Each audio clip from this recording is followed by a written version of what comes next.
He's lost, all alone in this cave, but he smiles when he feels someone nearby. Only when he turns the corner, the kid's expression changes.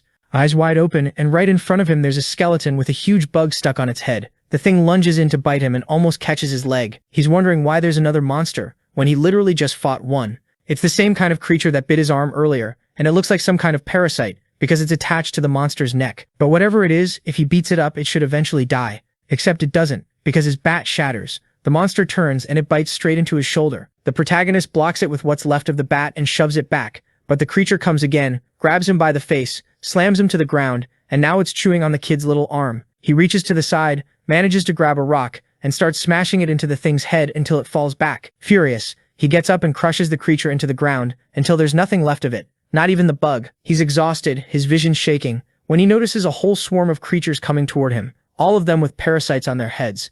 I thought he was just going to give up on life, but he stands up anyway and says he's going to see this through to the end. He charges in, throws a punch into the first one's mouth, but gets hit with a little bite like some starving dog. He still manages to twist and fire back with an elbow to the head, but another one jumps on him and throws him down. He tries to roll to get out from under it, when suddenly a strange blue mist says this is interesting. When he looks to the side, there's a little blue demon-looking thing flying there. He's wondering if he's gone insane, if he's poisoned, or something like that. The creature just says that for someone on the edge of death, none of that matters. If he wants to survive, he should grab it. Seeing the swarm closing in, he runs at it, jumps, grabs it at the last second, and suddenly a blue aura expands through the room. The smoke from that wave-like effect breaks apart and starts flowing toward him, turning into a baseball bat. He's standing there thinking, why would something random like that happen? But there's no time because another creature is coming. He grits his teeth and drives the bat straight into the middle of its chest, completely obliterating it. Only guts and half a torso hit the floor, totally wrecked. He realizes there's some weird power running through his body. Obviously it has something to do with that thing he grabbed. He has no idea what it is, but with this bat in his hands, I'm sure he could clear this dungeon by himself. But before that, we rewind and find out our protagonist was basically a bat genius.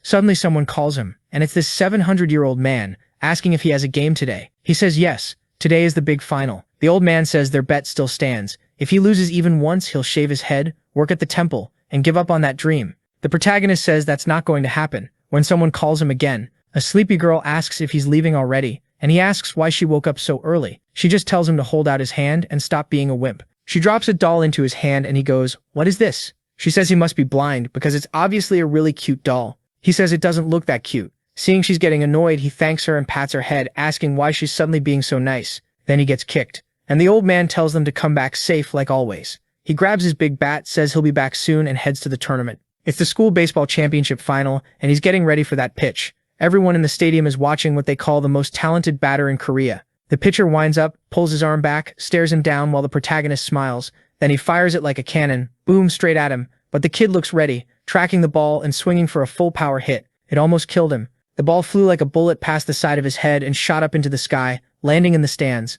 Like always, he hits another home run. You can tell the kid's got talent. He was a promising young player, but we already know he's going to end up in another world, so at some point he has to die. He's walking home thinking, good, he won the school championship. There's no way he won't get into a real team now. Then he gets hit in the chest, and that same girl from before tells him to wake up and get it together. They bicker in a dumb way, going up the stairs talking, all cheerful, while she says, of course he won. She gave him a lucky charm. He tells her to hurry up so they can eat dinner, but when he opens the door, there's someone standing over the bald old man's body. The person starts turning around and the girl still hasn't even noticed someone's there. Then both of them call out for the master. The protagonist is confused, but the hooded person says this has nothing to do with her. He gets cut off when the protagonist swings the bat at his face, forcing him to dodge. Right away, he tells Yena to run, but she asks what he's going to do. He just tells her to get out of here, and she bolts. He's wondering who this person is, why they're in the temple, and what happened to the master. The hooded guy moves like he's in the Matrix, saying he'd like to explain, but he doesn't have time. He shows a crystal and says it's a shame things turned out like this. Before the protagonist can understand, the guy shoots forward like a bullet, grabs him by the neck and strikes him in the chest, telling Kim Dan to find someone named Einar. The protagonist notices the stranger's face looks like his, and then the floor breaks apart under him, and he falls into the void. That's when he suddenly looks to the side and finds himself in that strange cave. Next to him there's an egg from that creature, but he quickly realizes it's actually a whole nest.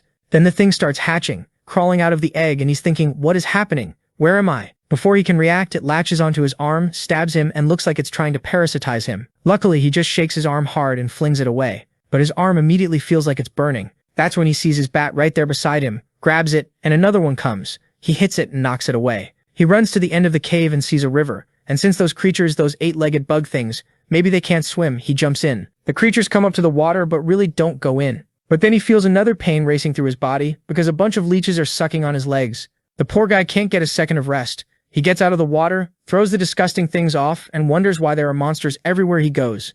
What place was this? And why didn't it even feel like the same world he lived in? Then he sees the little doll Yenna gave him and wonders if she's okay. Did that white-haired guy do something to her? Either way, he has to stay calm and survive first. He starts to get up, but there's a huge predator behind him. Something drips onto his shoulder, and when he looks back, what is that? Too late, he gets hit again and thrown back. He thinks he has to get out of there, spots a small cave opening at the back of the chamber, gets up, runs for it, tries to slip through, and the monster comes after him. Its huge mouth almost makes it through, but it gets stuck on the other side.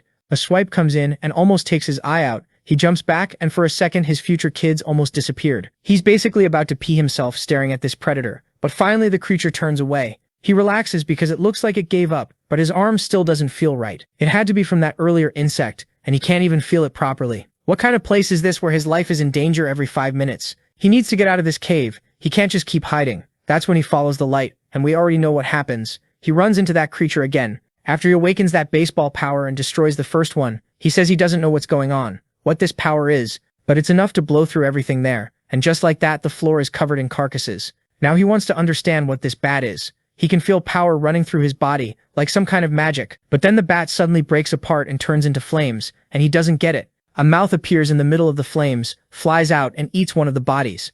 Not just one, it's devouring the whole floor. After it cleans out the room, the strange flame returns to him, and kind of fills back into the bat.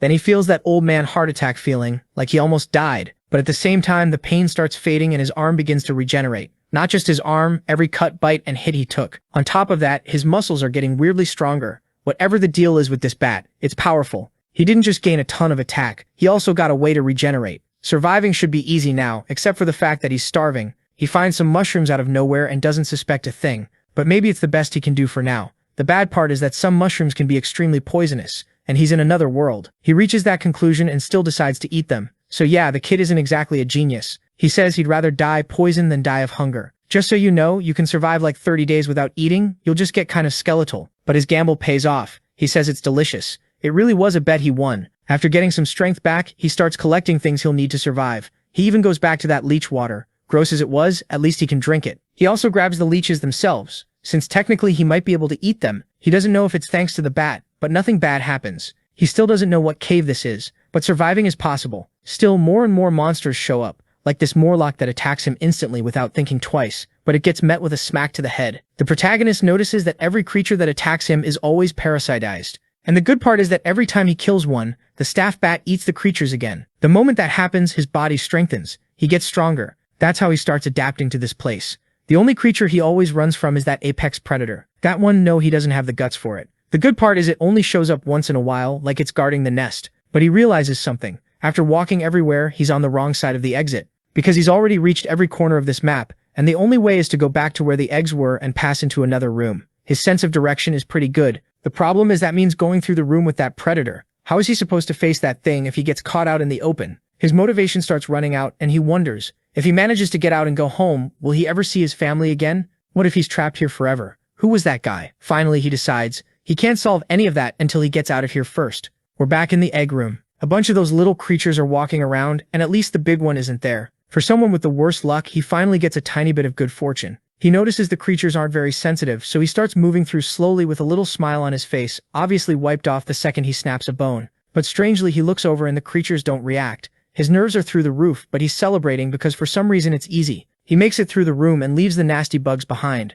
But then he walks into another chamber with a hole in the ceiling and a whole bunch more eggs. The room is closed, so it's another dead end. The answer is obvious. He needs a way to reach that ceiling so he can get to that light. But then the ground under his feet moves. He looks down. Yeah, great. He stepped on the predator. It whips around and lashes him, hitting him right in the middle of the chest and slamming him into the floor. He gets up gasping, stomach in pain. Looks like this last room is where the creature rests, and it charges immediately, going for another huge bite. He's trying to stand, staring it down. He swings the bat into the attack and actually manages to draw that green blood, and he's got some nerve now. He looks at the monster and says, "So, what'd you think? Different from before?" The monster charges again, but now strangely, he realizes he can actually see the attacks coming, and the kid notices that whatever happened to his body, he's on a whole different level. He lands another hit right in the monster's weak spot, and it starts writhing in pain. Seriously, how is this 4'7" kid fighting a 6-story tall creature? I have no idea. But seeing the wounds he's leaving, he gets fired up, saying he's gonna win. Yeah, that's when things go bad because he just said the one thing you shouldn't say. All of a sudden the thing opens its huge mouth and lets out a roar. The whole place starts shaking. He has no clue what's happening, but it's obvious it's calling every creature in the nest. You're gonna need some new kind of power, because I don't think a stick is gonna cut it anymore. Oh right, didn't think about that. He's already starting to kill with the bat. Maybe the creature brought him stuff to kill and recover with, you know? Look, the ground's already covered in dead monsters while he's standing there panting. He thinks at this rate it'll never end and he's gonna die. And wait, I thought he'd landed a perfect hit, but actually he's the one who got stabbed in the chest. Damn straight through. But then what the hell, the protagonist manages to smash the monster's leg and break it. The creature howls and he manages to pull himself free, shove the leg away, but he's basically making a pool of blood. He's gasping, his vision's going blurry, everything going black and white. This is turning into Resident Evil. It's probably from blood loss, but there are still a bunch of those things closing in. Movie scene, they all leap and freeze midair and he wonders if this is it, if this is where he dies. But then, out of nowhere, Yena appears beside him and tells that idiot not to give up. He needs to get up because she and the master are waiting. Then she turns into blue smoke, telling him to stay on his feet.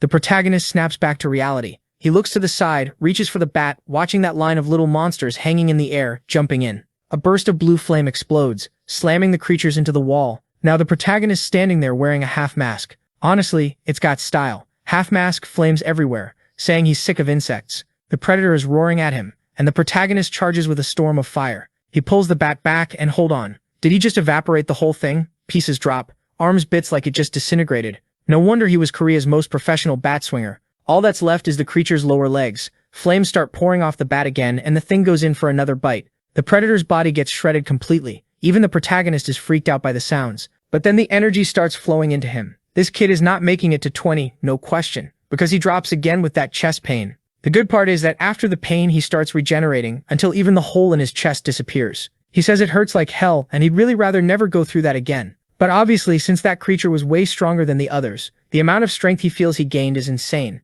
Wait, I thought that hole was in the ceiling. Looks like he blasted a hole through the side with that strike. Either way, good news, they got out. Bad news, it's a damn desert. At least he's motivated. It's not exactly better than a cave, but it beats being trapped. Yeah, I figured that wouldn't last long. He collapses, saying maybe it's not that great after all. The place is way emptier than he expected. There's nothing to drink, nothing to eat. All he's found so far are skeleton monsters, which is the worst possible thing. They drop nothing. There isn't even anything to bite on those bones. He can't believe he fought that hard to stay alive just to end up dying like an idiot in this dried-out wasteland. Is this world he's in the place where humanity got wiped out? When he opens his eyes, all he wants is for this to be a dream, and for him to be somewhere else. Unfortunately, that's not what happens. He opens his eyes and sees the white-haired guy telling Chloe to be careful. The little girl celebrates, saying he looks like he's still alive. A bit later, she's standing there with her arms crossed, telling him to stop crying because he looks ugly. He's like, for the love of God, help me. You're the first people I've seen here that I can actually talk to. The white-haired guy tells him to calm down a little. It'd be better if they rested for a second. Chloe says no way.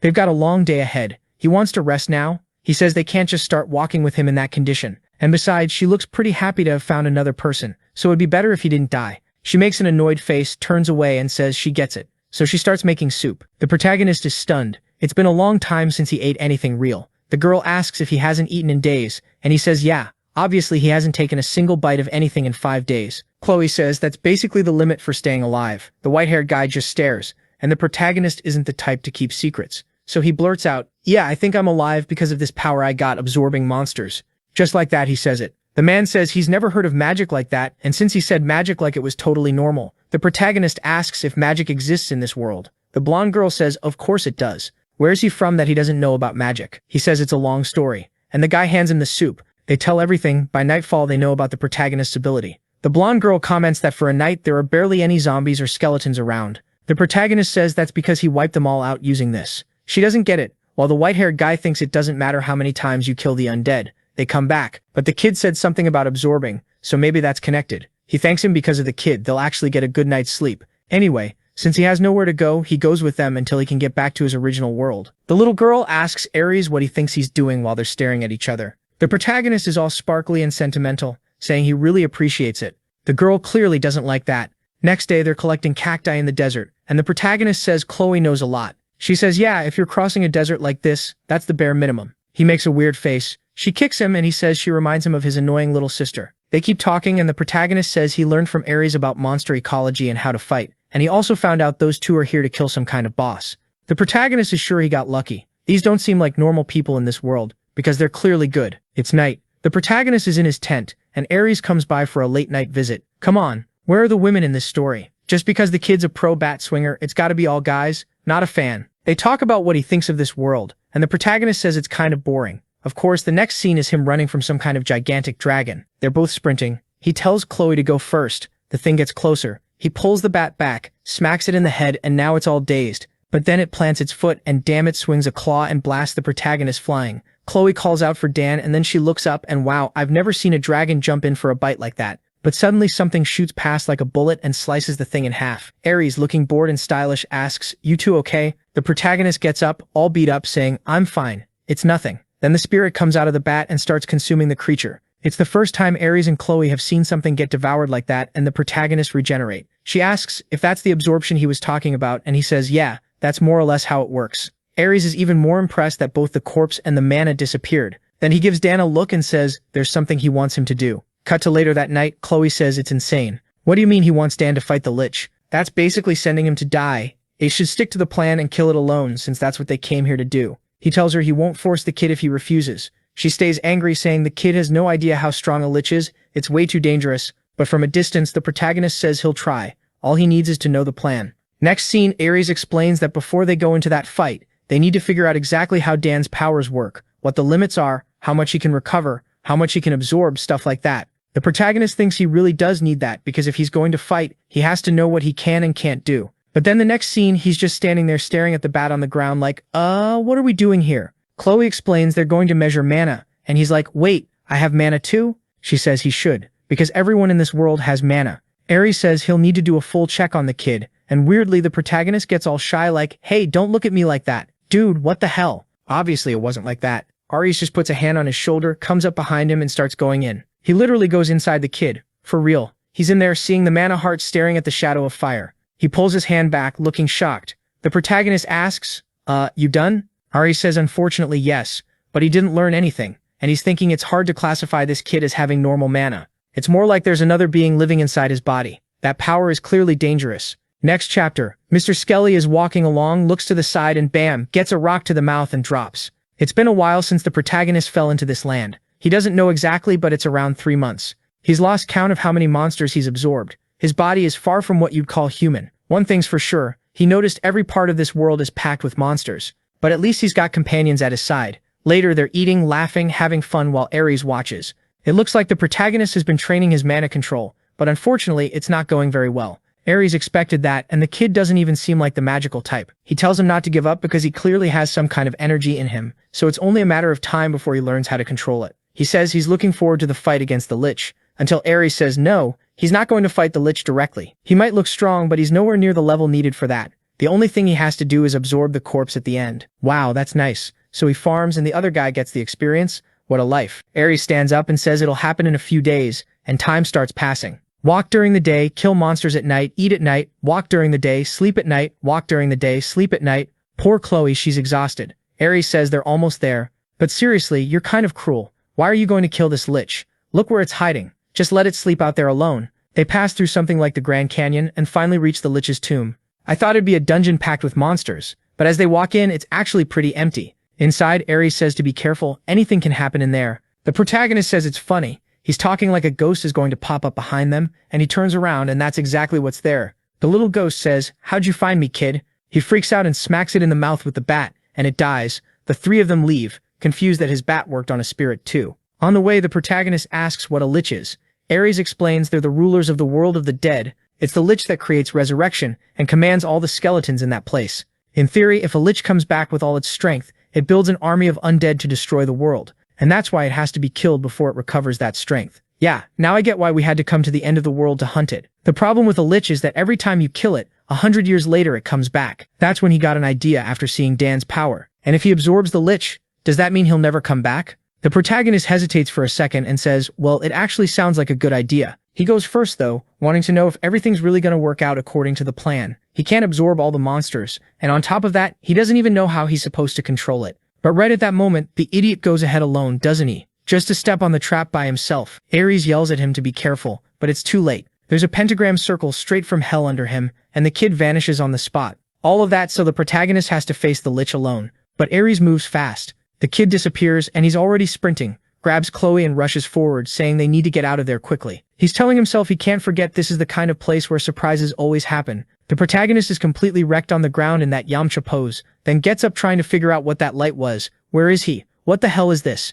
That's when he notices it. He's standing face to face with this huge gate like some giant 3D skull door. It's pretty obvious this is the Lich's room. He's sure of it. The good part, he didn't lose any limbs and he's alive. All he has to do is stay calm and wait for Ares, who right now is tearing through Mr. Skeletons at full speed. Ares is telling Chloe that what Dan stepped on was a Lich teleport. She asks where he got sent, and he says it's obvious, he's probably in the Lich's chamber. I thought the protagonist was far away, but actually he's in shock, staring right at the Lich. The design is intense, and the protagonist is sweating cold. The good part, the thing is asleep. The bad part, it looks strong, so if it wakes up, he's done for. And he's already inside the room. Better to stay perfectly still so he doesn't trigger some other spell or trap. Except suddenly the staff starts activating on its own. The protagonist has no idea why, and of course the Lich wakes up. Deep Web Sung Jin-woo glances back and the final boss stands up. He's alone in the hall and the thing is just pure aura. Meanwhile, Ares is running with Chloe, and she's asking what that sound is. He says the thing woke up. In the middle of the hall, the protagonist is frozen. That monster, now it makes sense why Ares said it was on a different level.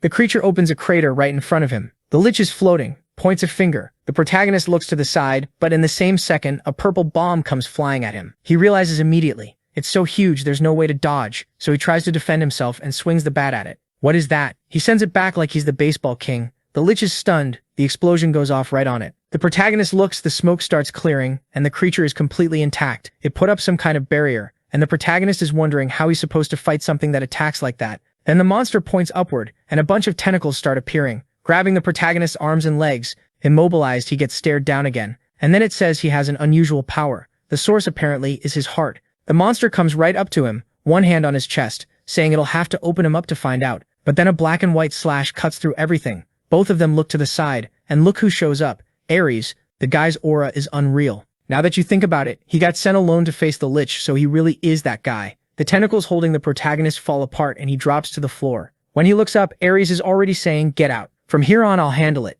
The Lich fires off a combo of attacks. Ares just stands there. Explosion, smoke everywhere. The monster thinks it was easy, but of course out of the smoke a sword flashes through and slices the Lich in half. Ares really is the final boss. The creature is split, but it regenerates, and it says the two of them are connected by the same cruel fate. So, was Ares the one who killed the Lich 100 years ago? Has it been this back and forth of killing and coming back for ages? No idea. But the monster is floating in the middle of the room, conjuring a massive energy blast above it. The protagonist asks what that is, and the Lich says today is the beginning of the end. A pillar of energy slams into the ground. Light everywhere, explosion like a spirit bomb. But Ares is still standing there untouched. He tanks it, and the entire room collapses until it's just the two of them. Then the Lich says, "You always face me alone, so why did you bring a stranger this time? He's probably some kind of trump card so you can erase me. But you're not the only one who prepared something different this time." It brings its four hands together and calls on the Whisper of the Void. In an instant, Ares finds himself in a warped dimension. Yeah, Jujutsu Kaisen vibes. The creature says it brought him to a space meant only for the two of them. And Ares realizes that was the plan from the start. The Lich says yes, but it wants to know what's up with the gift he brought. The dagger meant to pierce its heart. Too bad that dagger is going to be pointed at him now. Wait, what? Ares is confused. Then he realizes he's being affected by some kind of mental magic. The problem is it clearly won't be easy to break. In a normal fight, he could take his time looking for a solution, but with Dan there, it's risky. He could die,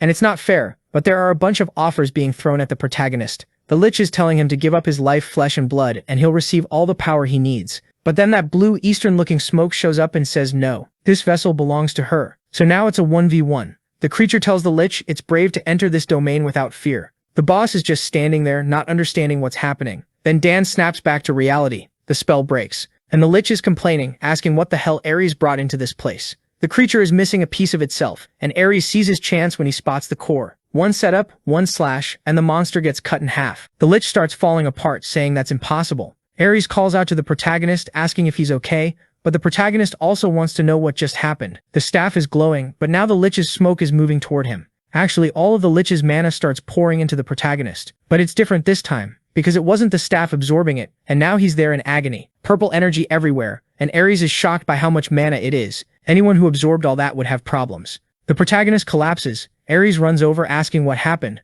until someone calls for Lord Asclepius. Ares hesitates for a second, looks back, and there it is. We've got a sandal. Alright, let's go. Next chapter, we'll get to judge our artist's talent, because the next scene is the protagonist waking up with someone telling him to find that Akener again. He's in an empty room, confused, asking where Chloe and Ares are. He looks to the side. There's a backpack and a letter. Ares left a message. Something urgent happened. I had to leave. Thanks. Lich is defeated. The protagonist is like, wait, what do you mean? He just left me here in the dungeon? Scene switches to Ares asking what brings her here. Oh my god, artist, you've got a lot of talents. This is Miss Aquines, all shiny and tall, saying that Her Majesty is calling for Lord Asclepius. So that's Ares' other name. He asks why, out of nowhere. She answers that this isn't new. Since when does Her Majesty have to ask permission or warn him about anything? He stares at her. She forms energy in her hand and says he'll hear the details at the palace. They're done here, so it's time to go. Then someone calls out to them, Chloe, asking if Dan is okay, and about the Lich and what they're going to do.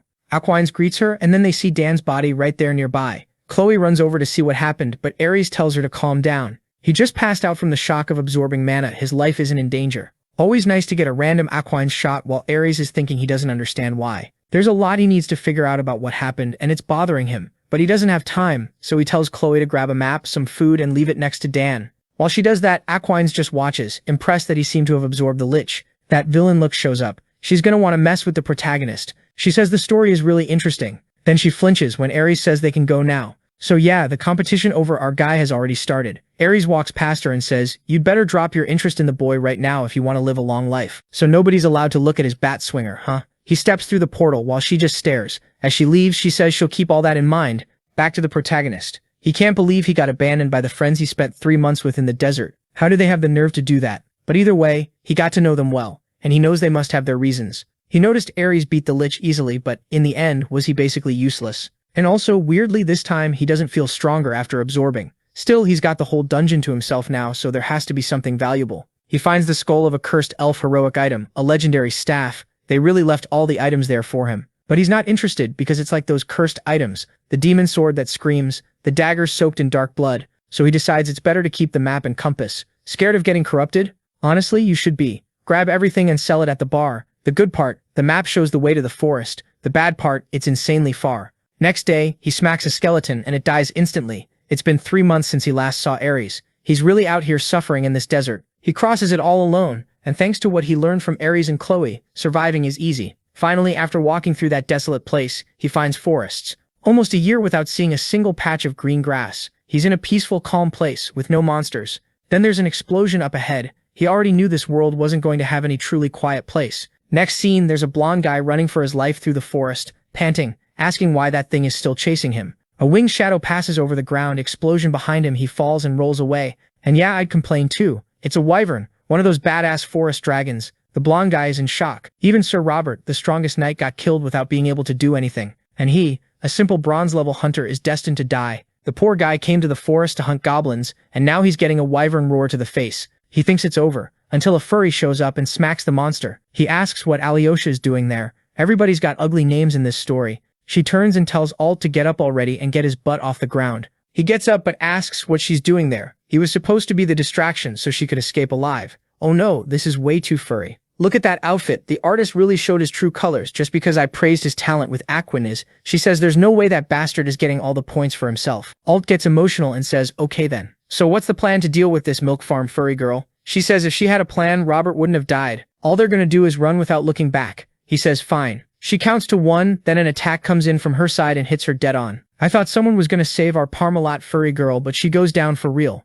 Alt thinks it's the end for them, but then 2 daggers come flying from deeper in the forest and nail the monster in the forehead. He looks back and sees it's Celis. So what kind of party is this, Alt? I wouldn't want to die either. If that's my adventurer group, I'd want to spend the rest of my life just killing goblins. She's Celis, and she apologizes for not being able to run away and abandon him too. Then the wyvern takes off, casts a shadow over her, and dives with its mouth wide open. A tear falls. She's sure this is where she dies. Until Bat swing, relax. The Bat Maestro just arrived. Next scene, the 2 of them are thanking him. The protagonist's like, yeah, no problem. It wasn't a big deal. Alt's there holding his hand saying Dan is a lifesaver. If it weren't for him, that Parmalat furry girl would have died. But he's still shocked the kid took down a wyvern with a single attack. Was Dan some high-rank hunter or something? Probably gold or at least platinum. The main guy's just standing there while the 2 of them are like, so what's your rank, kid? Tell us. Until the main guy asks what this whole ranked hunter thing even is. They don't get it. And he's standing there with this dumb look like, explain it to me. The kid's not great at keeping secrets, huh? So in the next scene, the guy's already like, wait, you came from another world? The main guy's kind of awkward about it, saying he figures it must be hard to believe, but it's true. Alt says, well, it doesn't really add up for him to save their lives just to tell a lie like that, so he believes him. Celis is carrying all the stuff, saying she never imagined teleportation actually worked, but I guess other dimensions really do exist. The others walk ahead saying of course they do, like they know everything about this world either. The main guy realizes cases like his don't seem that common. Then the guy says that either way what he did was terrifying. Not only did he kill the thing, he summoned a monster that devoured the corpse. And how did that turn into a club? Sounds like everyone from his world must be special. The main guy, not wanting to explain much, says maybe. Then Alt suddenly stops and says they've arrived. The eastern region of Lemenia territory, known as Shiltrock. What a name. The main guy gets emotional, crying, and Alt asks what's wrong. Wasn't it as good as he expected? He says no, that's not it. It's just that it's been a long time since he's seen this many people. Right away the kid goes to eat meat, drink beer, happy as can be. He never thought the day would come when he'd legally drink in another country. It's probably because of how long he spent in that desert. But everything tastes amazing.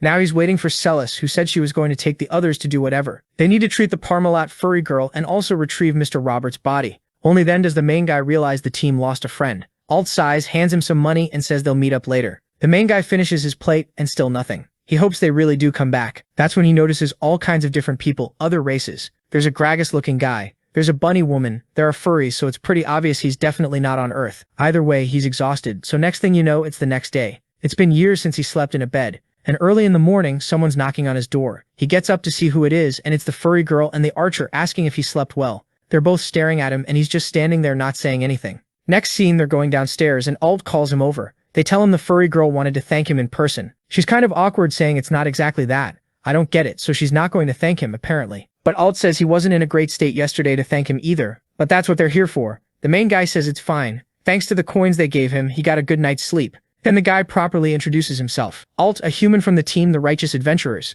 My god, what a team name. Sounds like they're just asking to die. The Parmalat furry girl is Alyosha, and the archer, also human, is Celis. The main guy asks for an explanation about hunters and ranks. They get kind of awkward. Not sure what he is. He might not know, but we do, so I'm not going to explain much. Yeah, it goes from bronze to mithril. There are monsters to kill and hunters to kill them. Some want money, but most end up dead. It's a dangerous world, same old story. And obviously, since they're bronze rank, they barely make enough to live. And these broke people just found a way to make money. So they go, hey Dan, wanna join our party? The main guy's confused. Me. The guy who insta-killed a dragon. Why would they want someone like me? Alt says it's nothing crazy. It's just that they can help him adapt to this world, since he needs money, and teach him how things work and all that. The main guy thinks, well, first he needs to get stable, and only then start looking for a way back to his world. The furry girl suddenly stands up, saying she knows he's strong. Celis said he landed a hit on the wyvern, so they won't be in danger. But then someone suddenly yells, liar, out of nowhere. Someone slams the table asking what kind of story is this about killing a dragon with a slap. A blonde girl shows up saying if they're going to lie, at least make it believable. The furry girl tells Mary to stay out of it, and Mary shoots back that they shouldn't be sharing a table with a pet. The girls from the faction Oppressive Nobles, at least the name fits. The two of them are furious, ready to fight, while Mary looks at the main guy and asks if he's the one who killed the wyvern. He says yes. She asks if he brought any proof. If he sold its parts, for example, he'd make a lot of money. Obviously there are no parts, and Alt tries to make an excuse about circumstances, but Mary immediately says now it's clear they're lying. Like they wouldn't bring items from a monster like that when they're worth so much. The main guy says that's enough, and tells her to shut up. She asks what happens if she doesn't. What's he going to do? He's ready to throw hands with her like he's about to start beating up the city's lowless. Then suddenly some orange-haired guy shows up, apologizing. The main guy watches, not really understanding. Mary tells Brian not to get involved in other people's conversations. He apologizes back, saying it kind of looks like she's the one who interrupted their conversation, doesn't it? He's also from the Oppressive Nobles, so you can't trust him either. They're trying to leave, but the main guy calls out to him, grabs his shoulder with that huge hand and says he was in the middle of a conversation. Brian doesn't like that, looks back and says they can leave it here. They have no idea they're messing with the king of turning serious with the club. Everyone stares each other down until someone puts a hand on Brian's foot, saying everyone's tense. What the hell is this? It's a 60-centimeter tall person telling him to let it go. It was Mary's fault anyway, so it's better to forget it. Brian sighs and apologizes to the main guy. Then the girl with the already unlocked 2.0 hearing says this story about him killing the wyvern with one attack is hard to believe. But either way, let it go. The main guy realizes the most mature one is the tiny girl. He looks around and sees Alt and Celis looking awkward and says, alright, then let's drop it. But he also says to get that damn Mary away from him. Then he sits down and Mary wants to get to the important part. So tell me, how do I become a hunter? The main guy realizes it's simple. You just pay a registration fee so you can start taking missions. Alt asks if he has the money because what he gave him wasn't much. The main guy, poor thing, has 1 coin. But the guy says 1 gold coin like that is worth 1,000 crown coins and 10 crowns are a bronze. My god, it's complicated, but one is 1,000. He asks if that's enough. The guy says yes, since the registration fee is 500 coins. So they're already getting up saying they're leaving, because they need to prepare for the next subjugation. The main guy says he doesn't even know what's going on. Looks like he already got accepted into the group and he didn't even say yes.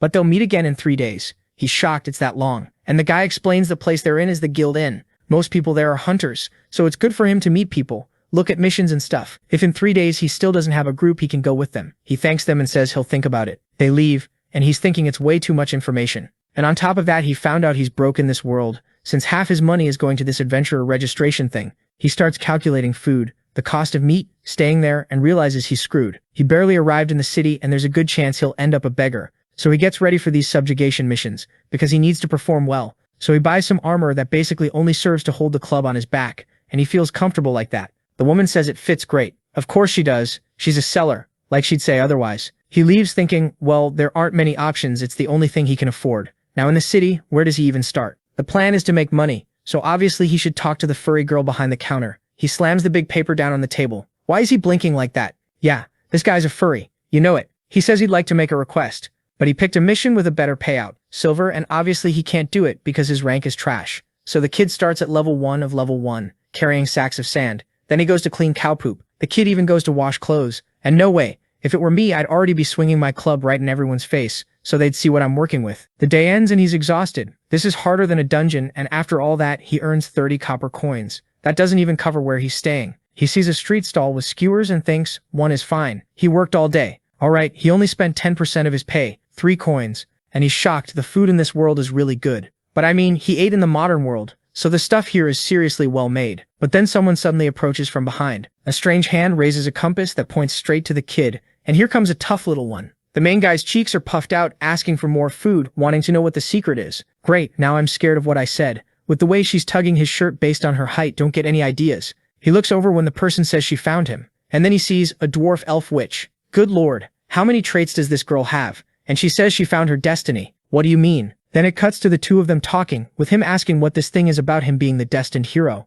She just says he is, and he asks for proof. She says it's her master's prophecy. The compass pointed to the person who would save this world, and it guided her to him, so it can't be wrong. The main guy says that clearly looks suspicious, actually. Then the girl says he has no idea. Her master is Drenis, the prophetic witch. He has no clue who that is, and asks if she's famous or something. The girl says the witch has never been wrong. When her shoulder hurt, she'd say it was going to rain, and it always rained. The main guy says that's old lady stuff, and she tells him to cut that out. But he asks, okay, so I'm the hero. Then what happens? The girl says her master ordered her to help the hero. Whatever he's going to do, she'll help him with the magic she has. He asks how she can say that without even knowing what he wants to do. She says it's obvious he wants to save the world. He cuts her off and says no. His goal is to go back to his world. There goes the kid with no secrets again. He tells her everything too about being from another world and all that. And if that's the case, his goals don't line up with hers. So bye. The person she wants isn't him. Up above, that weirdo Mary is watching everything, saying the poor girl got rejected. Meanwhile, Brienne tells her to stop sticking her nose into other people's business.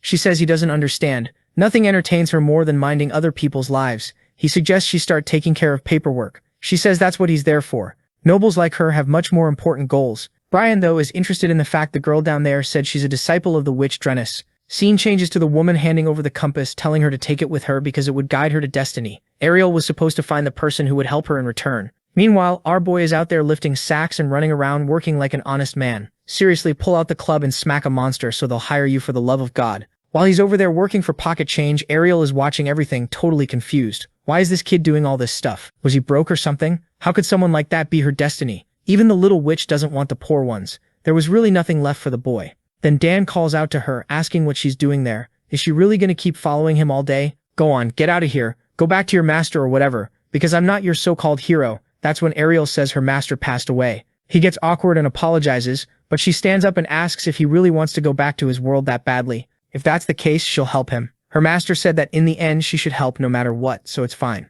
That's what she's going to do. Okay, next scene, we're back at the Adventurers Guild, and Alt is getting ready. Celis comes in saying she couldn't find Dan, so she guesses he left. Alt says he thinks it's strange, but he smiles. Then Mary suddenly shows up saying the whole world was talking about how Dan killed Inver with one hit, and now he disappeared when people found out the truth. Alt asks why she's fully armored. She says it's obvious. Hasn't he heard the rumors that there are monsters all over the place? That's why they, the oppressive nobles, were hired to check out the region. And an important part of the mission is keeping an eye on rookie hunters who might end up dying because they're too weak. Alt says he can take criticism, but he can't criticize the king of swinging the bat. And then Veronica, the girl, looks curious and wants to know who this Dan is that everyone keeps talking about. Celis yells that Dan is the person who saved everyone there. Mary replies that their savior is out there flirting. First he was talking to the mission girl, then he was talking to some little witch about destiny, and apparently he's off adventuring somewhere else and forgot about the group. Celis, though, is already going full yandere, saying Dan told her his story, that he came from another world, doesn't know anyone, so how is he in some romance and all that? But then she notices everyone looks kind of scared because the boy walks into the room with his little witch. He greets them like, "Hey everyone, I'm here today." Alt is super happy to see the prode he likes so much and asks if he's late. Mary is furious, calling them traitors, and now everyone's confused, because it looks like she wanted to form a group with Alt's people, but now they teamed up with Dan and his witch. Mary starts calling him a cold-blooded traitor, a scumbag.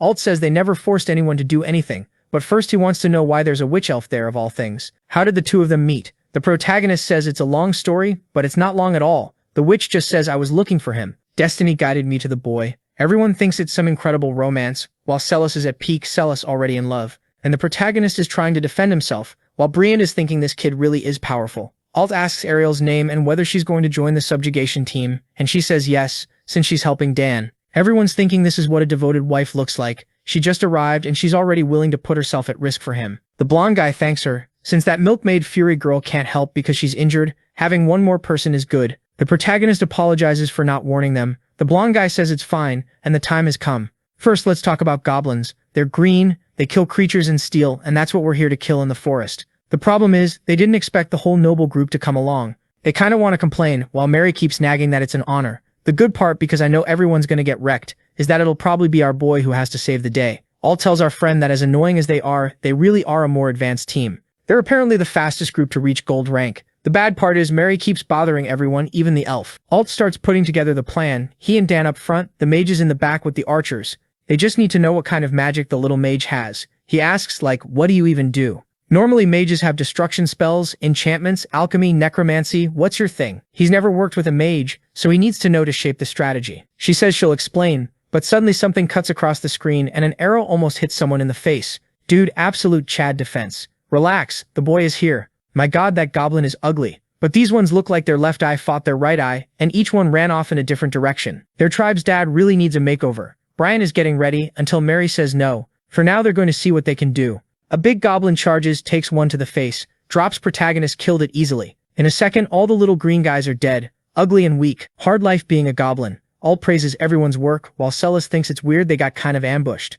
Normally goblins aren't brave enough to attack adventurers. They just run. Alt says they like attacking old people and kids, which is why they have to find the nest and wipe it out. But he notices the noble group looks bored. The protagonist says, well, let's keep moving. What does a goblin nest look like? But everyone staring at him has a different expression. The protagonist is standing in front of a red barrier. Some kid who's a goblin, or some kind of mix. He has no idea. Alt yells at him to look behind him. The protagonist turns, bored, and sees a giant hand coming to smash his head. Then Mary teleports in and throws a spear that knocks the creature's attack off course. Now she's gonna act like she's amazing for the next 3 years. The protagonist asks what she's doing, but the noble's already put a hand on his shoulder. Hey kid, let us handle this. You can't deal with this. And that hits his ego. It's a stone mountain troll, and it's gonna be hard for them to handle. Mary tells everyone not to drop their guard. The protagonist says he's joining too, but Alt says no, he'll just get in the way. Even if he's strong, this is a group that's fought together for a long time, so they're going to trust themselves. The protagonist looks kind of regretful, while the little witch just watches. Brian calls for Veronica, who closes her eyes and starts casting a battle spirit buff. Everyone gets a golden aura, and it's apparently incredible, because Alt looks impressed.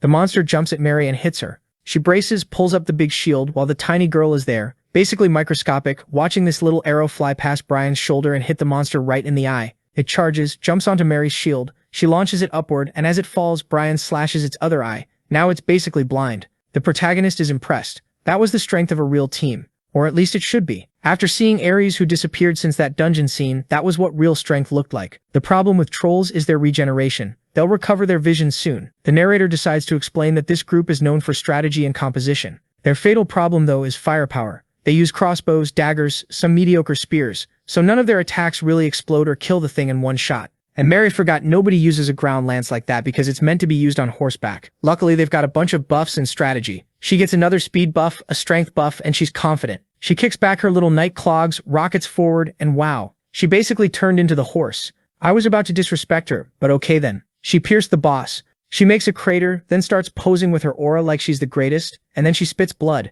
So this is a gold rank group. You killed one monster, and you're exhausted like that? Brian asks if she's okay, and she says of course she is. She's a noble, and a noble always has to be an example. She goes to speak and immediately takes an arrow right in the middle of the shoulder. The cute act is over. She collapses to her knees, looks ahead, and sees the forest is packed with a whole bunch more trolls and goblins. Brian is confused. Why is there an army in front of them? Straight up Attack on Titan scene. Alt can't understand where all of this came from. Mary calls for Veronica, telling her to grab Eren everyone and get out of there. She says she'll buy time, already sure. She's going to die. Brian asks if she's lost her mind, but she cuts him off, telling him not to open his mouth again. She's just going to do her duty as a noble. But someone's about to cut through all that drama. The protagonist asks what this is. Why are they humiliating him so much? Why do they think he won't do anything? His group is watching, curious what he's planning. Mary tells him to stop being stubborn and leave. This fight is impossible, and his weapon is filthy. What is that thing on his back?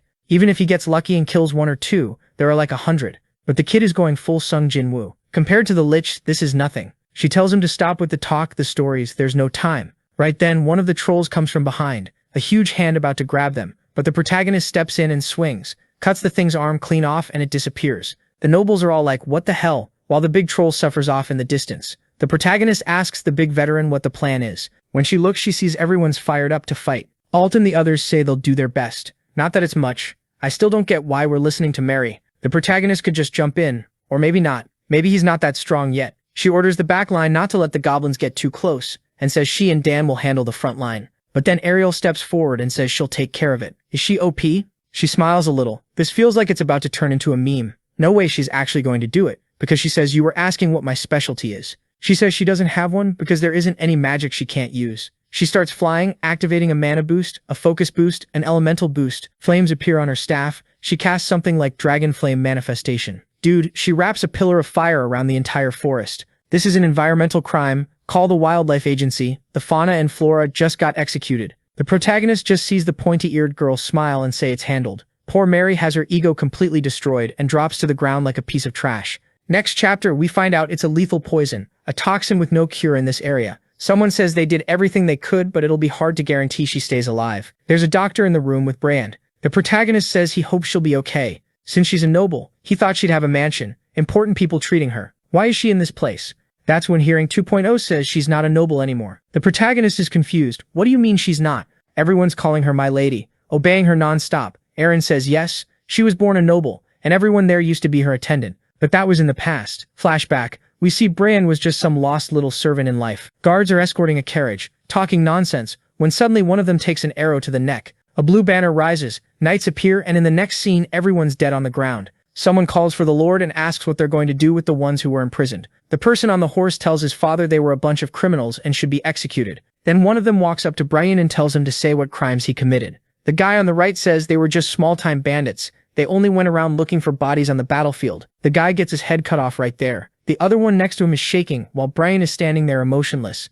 The blonde guy says the kid was way too young to look like a candle with no flame. Did he really have no connection to that life? What was his crime? While Dan spills every secret, this guy's willing to die just so he won't talk about his crimes. They can order him killed and he still won't say a word. Or is he scared of killing a child for no reason? Out of nowhere, that knight is already ready to draw his sword, while the blonde guy laughs, saying at least he was bold. He liked him, so he'll be the perfect gift for his daughter. Yeah, we already know what's about to happen. Kid, how do you say, I found a criminal slave on the street. A really great gift for my daughter, for sure. Go to a store, buy her a little toy car, a doll. Bran, on the other hand, could only think, wow. So now he's a slave, life really meant nothing. Meanwhile, our emotionless Sigma boy is in the bathtub, not understanding what's going on. I think this is a bit earlier when some maids are saying he stinks. How's he supposed to meet the young lady like that? First he had to get cleaned up. He kept thinking that a place that can bathe a slave really has money to burn. Who is this young lady? And why are they trusting a criminal like him? One of the soldiers warns him, you'd better never disrespect the young miss or death will be the least of your worries.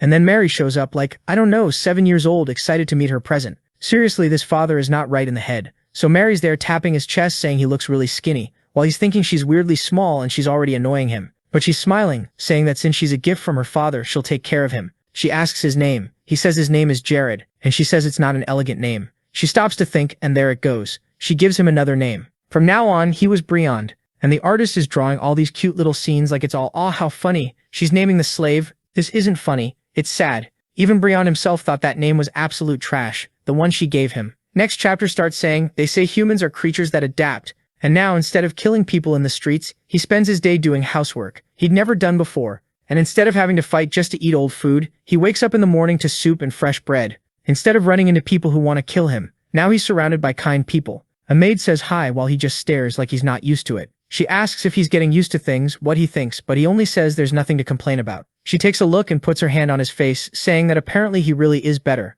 His forehead was showing it, no idea what she means by that, but he turns bright red. He asks what she's doing all of a sudden. And then he stops to think there's only one problem with this new life. Someone yells his name, and when he looks it's Mary, saying she wants some sweets. Brian says the problem is obviously her, calling him all day long. He tells her to ask the maids why does she always call him. But Mary says her mom told her she can't have any maids, and those ones don't listen to him. He just says fine and brings her some pasta. She's all happy eating, saying she knew he's the best. Only he can sneak in and get all the food she wants. Was he some legendary outlaw before he came here? He doesn't answer, and he tells us the viewers that this is how he stopped being Jared. Some time passes. He's watering flowers, Mary calls him, but now she's older, saying her father is coming back from the campaign. He says he was looking forward to it. And then he arrives, the head of House Chatillon, named Leslie, along with his wife Catherine Chatillon. The old man says it's good to be back home. Mary calls for her father. He's surprised, runs over and hugs her. He says she's grown so much he barely recognized her. Brian gives a small hello with a nod, and someone asks if she's only happy when she sees her father. When he looks to the side, there are the two brothers who actually seem pretty decent, and I don't get it. This family is way too put together. How is she supposed to get fired from it? The brothers are Leon and Reynold. Everyone's patting her head, asking how she's doing. One of them walks past Brian and thanks him for taking care of his sister. He gets kind of awkward, but then Leslie is already calling everyone to eat. Table set, bites of meat, smiles, laughter, everyone relaxed, happy. They clear the plates. Leslie calls for him and says he wants to talk. But it's at night, in the bath, that he says it's been 5 years since Brian's been here. How's he been living in this place? Brian answers that he couldn't ask for anything more, and it's all thanks to the Lord. He gave life to a man who was already dead and a reason to keep standing. Then the Lord looks at him and says, since he gave him life, would he be willing to spend it for him? Brian flinches like he's thinking, well, now I'm screwed. A horse comes up in front of the castle with an army. Yeah, the squad showed up to finish you off. There isn't much you can do except hit like on this video that helps Mamoru make more juicy content for his viewers. Activate the cheeky little bell, and I'm out.